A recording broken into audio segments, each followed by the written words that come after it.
1930 সাল ফুটবল ইতিহাসের প্রথম বিশ্বকাপ ফাইনাল। কিন্তু সেদিন মন্টেভিডিওর সেন্সেনারিও স্টেডিয়ামে কোনো খেলার মাঠ ছিল না। সেটি রূপ নিয়েছিল এক যুদ্ধক্ষেত্রে।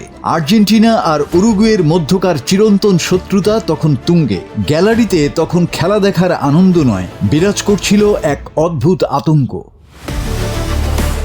পরিস্থিতি এতটাই ভয়াবহ ছিল যে স্টেডিয়ামের গেটে ঢোকার সময় প্রতিটি দর্শকের দেহ তল্লাশি করা হয়, আর সেই তল্লাশিতে যা বেরিয়ে আসে তা দেখে নিরাপত্তা রক্ষীদের চোখ চড়ক গাছ। উদ্ধার হয় হাজার হাজার আগ্নেয়াস্ত্র, রিভলভার আর ধারালো ছুরি।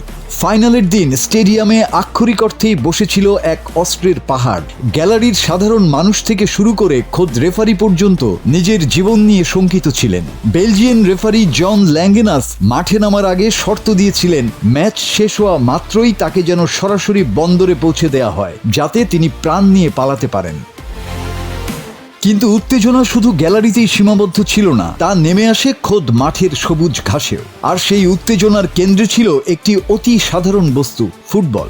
আর্জেন্টিনা দাবি করল ম্যাচ খেলা হবে তাদের তৈরি বলে। অন্যদিকে উরুগুয়ে অনড়, বল হতে হবে তাদের দেশের। কোনো পক্ষই ছাড় দিতে রাজি নয়। ফুটবল নিয়ে তৈরি হলো চরম অচলাবস্থা। শেষ পর্যন্ত ফিফা এক অদ্ভুত ঐতিহাসিক সমাধান দিল। টসের মাধ্যমে ঠিক হলো প্রথমার্ধে খেলা হবে আর্জেন্টিনার বলে আর দ্বিতীয়ার্ধে উরুগুয়ের বলে।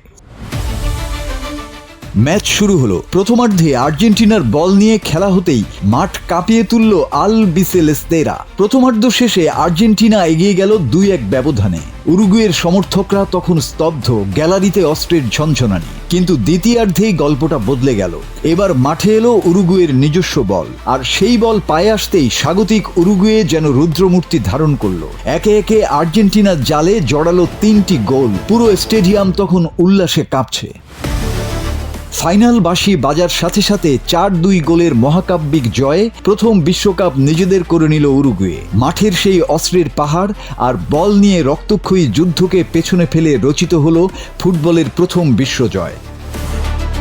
ইতিহাস মনে রেখেছে সেই চ্যাম্পিয়নদের, আর মনে রেখেছে ফুটবল ইতিহাসের সবচেয়ে বিপজ্জনক, রোমাঞ্চকর সেই ফাইনালকেও।